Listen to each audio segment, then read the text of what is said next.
Hi, my name's Rachael Coghlan, and before we start, I'd like to pay my respects to the Ngunnawal people, the traditional owners of the land we're meeting on here in Canberra, but also because this is streaming across Australia and other parts, I want to acknowledge the traditional owners and custodians, the First Nations people across Australia, and pay my respects to their elders, past and present. So I am the CEO of Craft ACT, Craft and Design Centre, and the Artistic Director of the Design Canberra Festival, which is held every November over 3 weeks, and we have more than 200 tours and events and exhibitions and installations which celebrate and promote Canberra as a global city of design. It'll be back again this year from the 9th to the 29th of November. And we're very excited because conservation architect Peter Freeman, who's here with me today, will actually launch his new book, which is called Thoroughly Modern, Moyer and Sutherland Architects, as part of the festival.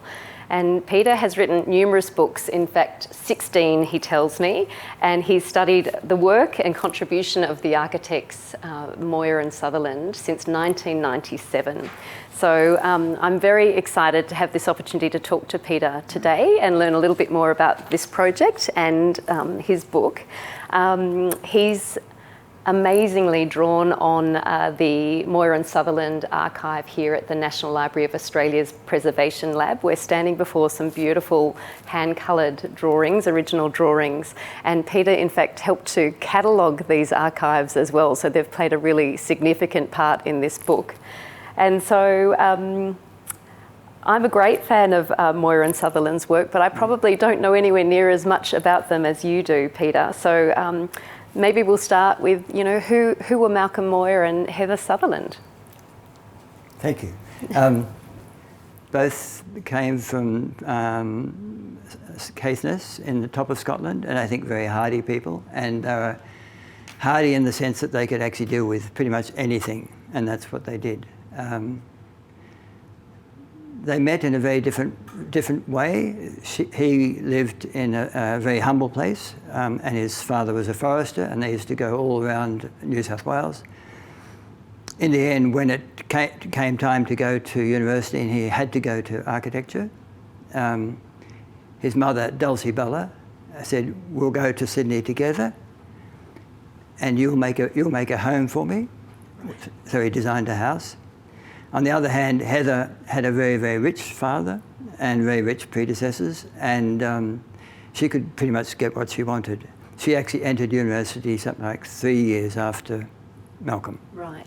So both were at University of Sydney studying architecture. Yes, and they were in that very, very early period when the lecturers were just second to none. Professor Wilkinson, John D. Moore, all sorts of people who would come and go from there, and they learnt an enormous amount. Malcolm went in to live in St Andrews, Heather being Heather and having a family to look after because her mother died of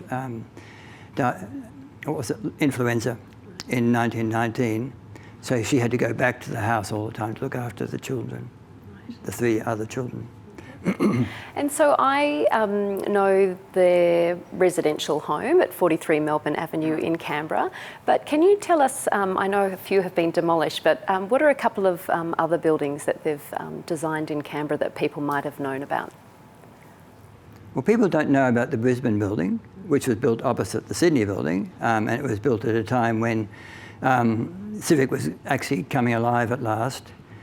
He did that with Eric Andrews from Sydney. That's not so well known. Yeah. What is well known is the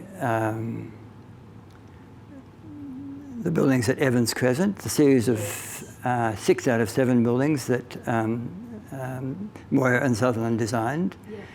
And they did it all in that functionalist approach that was so not common, but so important to them in the 1930s. So I've heard their style described as interwar functionalist style. Could you break that down? What would that look like to people who are less aware of architecture? It's a strange word. It's basically cubic building, cubic building. It's like Rubik's Cube, a whole sort of series of things put together. Yeah. What they liked to do was to have steel joinery for the windows and the doors. Often that wasn't possible. When they could get crittle windows, they'd do that. They'd always put the windows at the corner.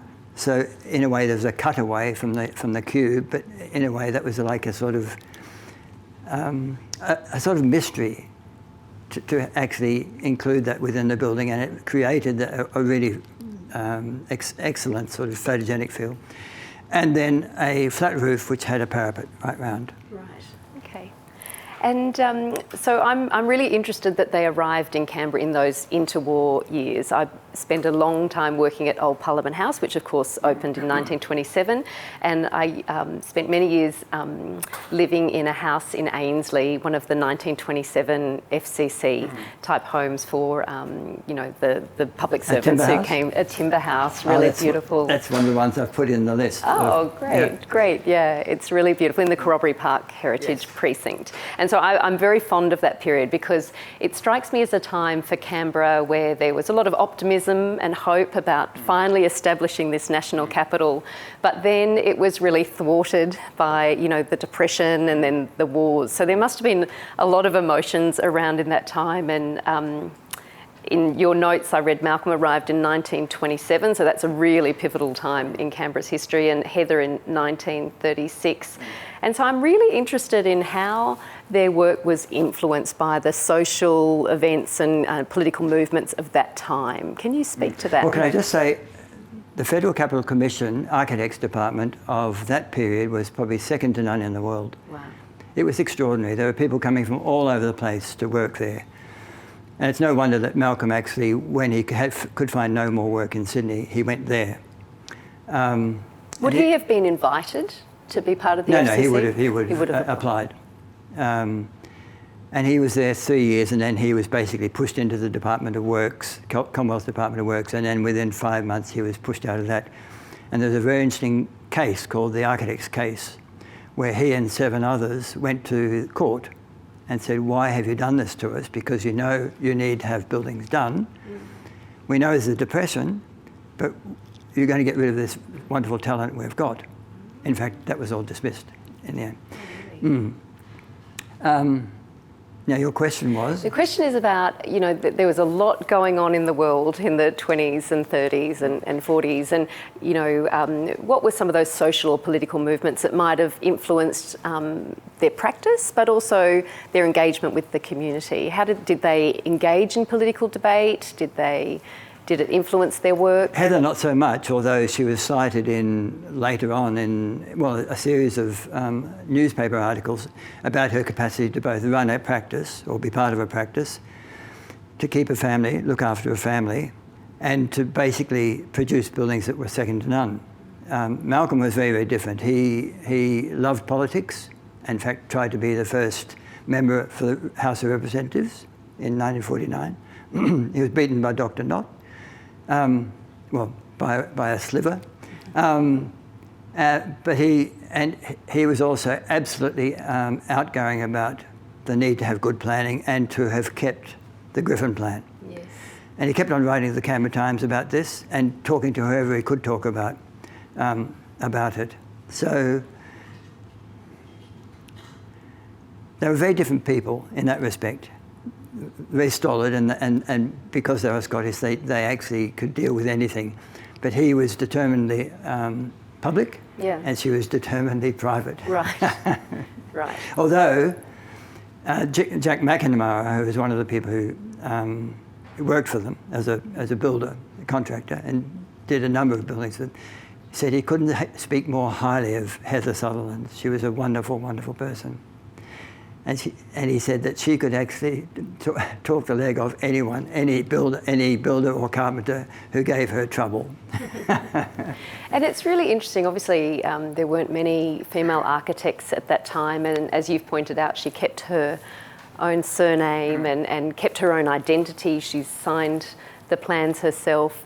Was that unusual for that time, for someone to be such a confident woman working in a world that was probably fair to say mostly male-dominated. Wasn't that much, actually. There was a 50-50 arrangement in University of Sydney right through the 20s. Really? Yes. Rosette Edmonds, who basically ran her own practice and by 36 was writing her own books about architecture through the world. There were always people who were willing to come down and work, and they were for Moyer when there was too much work. And they're always women, because they knew that they could walk into a good office, but also work on really good projects. Okay, well that's very And Rosette heartening. Edmonds was one of those right through the 50s when they went off to Europe. She dropped in for a year, and it goes on. And so do you think you're able to describe their significance or their contribution to architecture as a whole, or perhaps in Canberra specifically? I can, yes. They produced really, really brilliant buildings. What was brilliant about them when you say they were brilliant buildings? They were very, very different, very disciplined, and very original. Not that Kenneth Oliphant wasn't trying to do the same thing, although he was doing it in a much more similar scale. And not that the Europeans who came in after the war and actually undertook all sorts of really interesting buildings. Malcolm wasn't averse to that. He appreciated what they did. I've got to say, his big achievement was the theatres.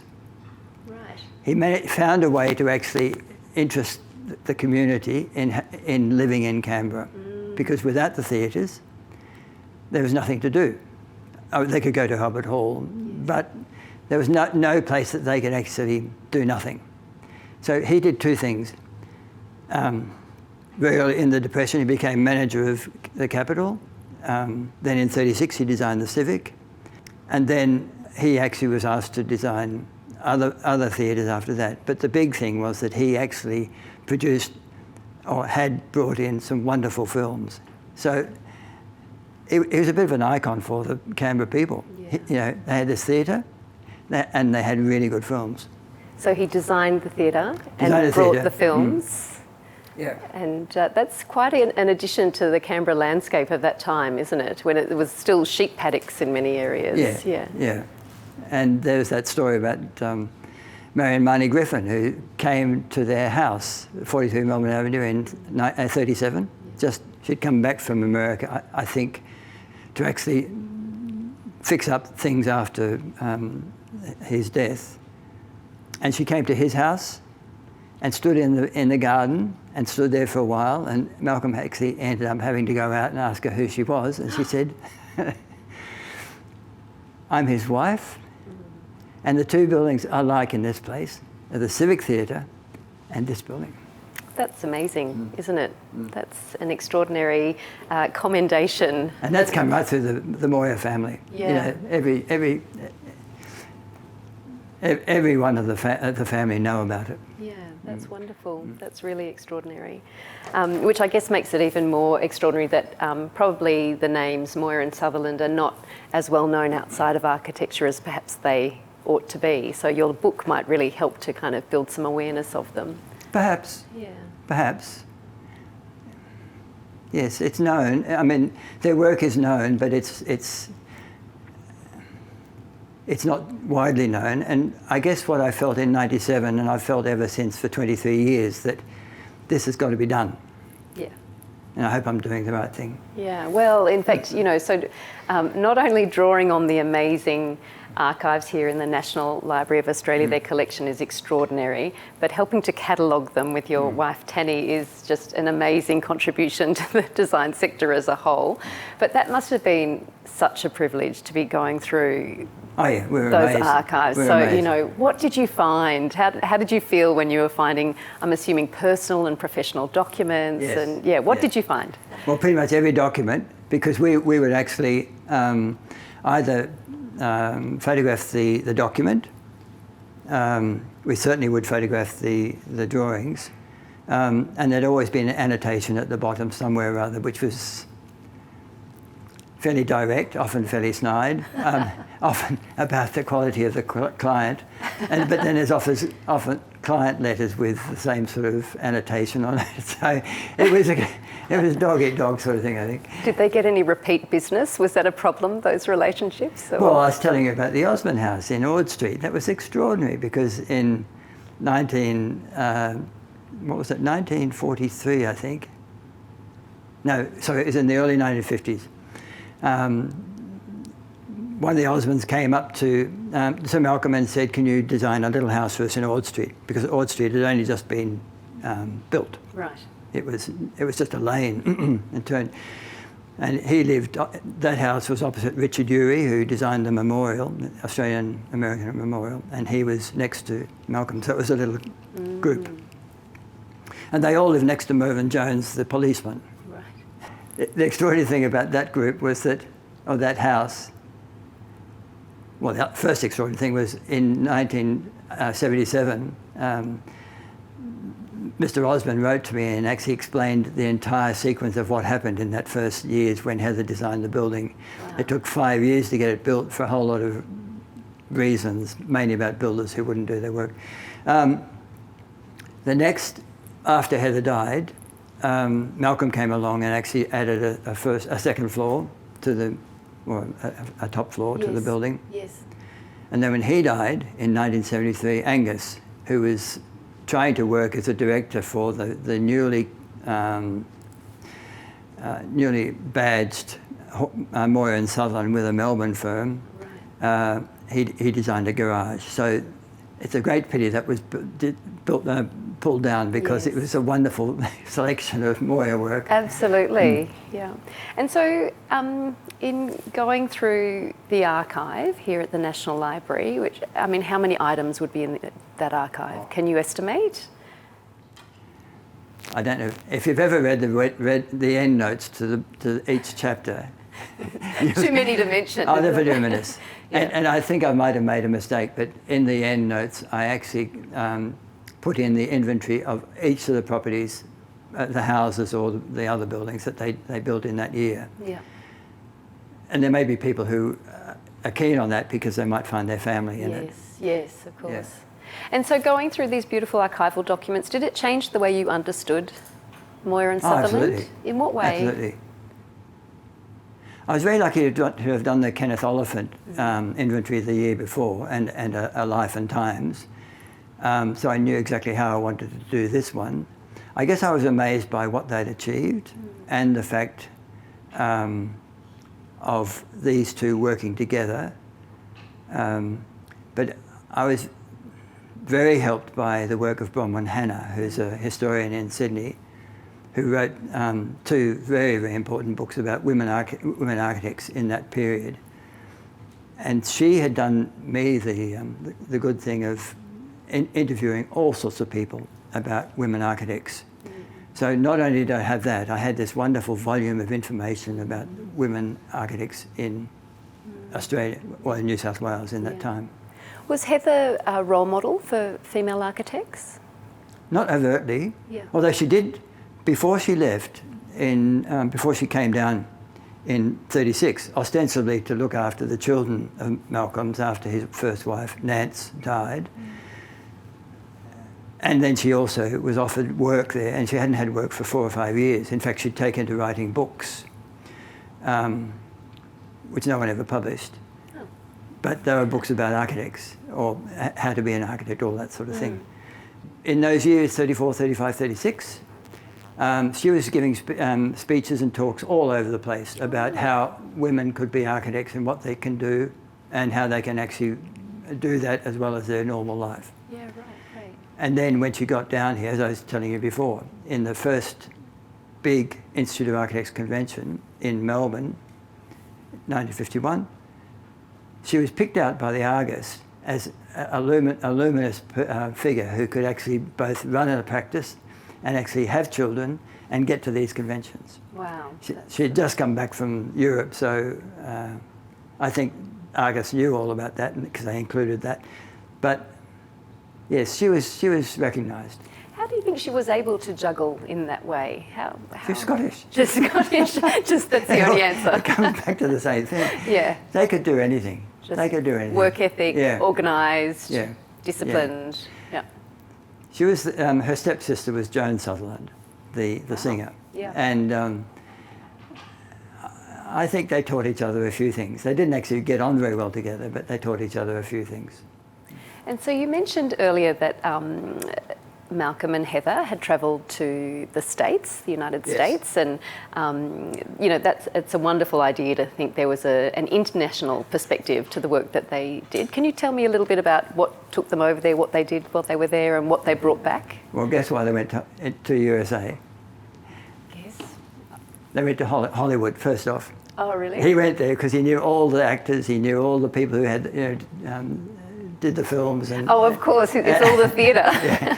So there's a wonderful photograph in the book of Malcolm sitting, well, that large photograph of Malcolm sitting down with his wife in one of the studios in Hollywood. And then they went to New York because they knew architects there they wanted to talk to, and he wanted to see what New York looked like. And then, of course, they went to Finland to see Alba Aalto. Wow, what a great time to be there. Yeah. And then Arne Jacobsen in Copenhagen. Yeah. And the very lucky thing for me, and this has come about by a whole series of accidents, but the granddaughter, Alice Heather Moyer, which is named after the three of them, said, I've got the slides of Malcolm's. I happen to be in Paris, but if there's any way you can get them, I'll actually, I'll get them for you. In the end, we got them from Adelaide, where they were, and most of those slides I've used in the book. So these are personal photographs? Yes. There's most of the ones in Europe are of Heather walking up and down parks. Yeah. Lots and lots of buildings. Lots and lots of buildings. Did it change? Did those travels change they their would own have. practice? They would have, yeah. I think they would have, knowing what they knew from their university, which was a very universal sort of tutelage, I think they would have just been waiting to get overseas. Yeah. He couldn't because of the first marriage and the first death of his wife. He couldn't because after that he was setting up a practice and she joined him. And finally by 1952, after they'd had their child in 1942, Angus, they were free to go. And they did. And they did. And they did. So obviously they held, or at least Malcolm held, strong views about the Griffin Plan. How do you think Moyer and Sutherland would feel about Canberra today? I think they'd be worried and upset. Although that's a strange thing because Malcolm was actually, he was determinedly behind the Griffin Plan, but because he loved the Manuka shopping centre so much, he wanted to move the shopping centre entirely into what is now the Oval. Right. Get that one. I can't work out how he's going to do it, but he had a whole lot of wacky ideas, but he was determined that the Griffin plan should stand. Right, right. And it didn't. I'm not really the person to comment on Canberra today because I've lived in a little rural hamlet for the last 17 years, but there's a lot I would have done differently, and the first thing would have been to actually impose a level limit for all the city and for all the various cities in Canberra. Yeah. The way in which those sort of buildings have been gargantuanised is upsetting, and you've only got to go to Paris or to any most Spanish cities to see how you can do it. And I wish they'd done it here. So then your book will be launched at Design Canberra on the 20th of November. Thank you very much. Thank you. We're really delighted to be the hosts. And so when people are able to get their hands on this amazing book, this extraordinary resource for architecture, but for Canberra too, what do you hope they take away from your book? What would you like them to know about Malcolm Moyer and Heather Sutherland?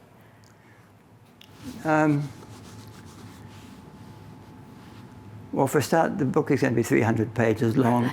I imagine they'll dip in and look at this and that. I think they'll find a very different world in Moyer and Sutherland. I'm only going to take it up to the death of Malcolm.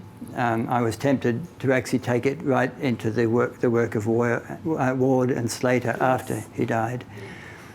But there's no room for that. I just wanted to tell that story. Yeah. I hope they take out of it that these two people and their son were extremely, extremely important people. Important in the sense of architecture, the city of Canberra, Australia. The way in which they brought quality to Canberra in that period. Yeah, yeah. Not determinedly, it's just the way they worked. That's what they did. Yeah. One of the three things we try and do in the Design Canberra Festival is to promote design education, design excellence and design history. And what I love about your book and your research and your long involvement with architecture is that you achieve all three things.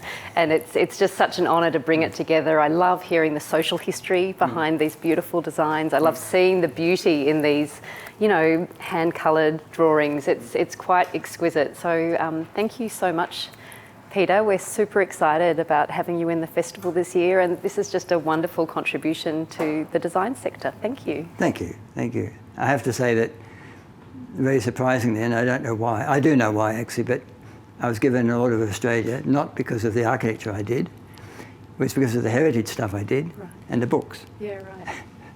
So you get to come up and in the end. It's wonderful. It's just wonderful resource. Thank you. Thank you. Okay, well, thank you, Peter. I think we all want to get our hands on that 300-page book. It'll be some beautiful reading for everyone, and we're really looking forward to having you in the festival. And it's just amazing to see the resources that the National Library has here in their preservation lab, and it's a wonderful opportunity just to learn a small part of the extraordinary knowledge that you've obviously gathered over 20 years in developing this project. And thank you for being part of this, and thank you also to the National Library of Australia for hosting this wonderful conversation and making your archives available to us.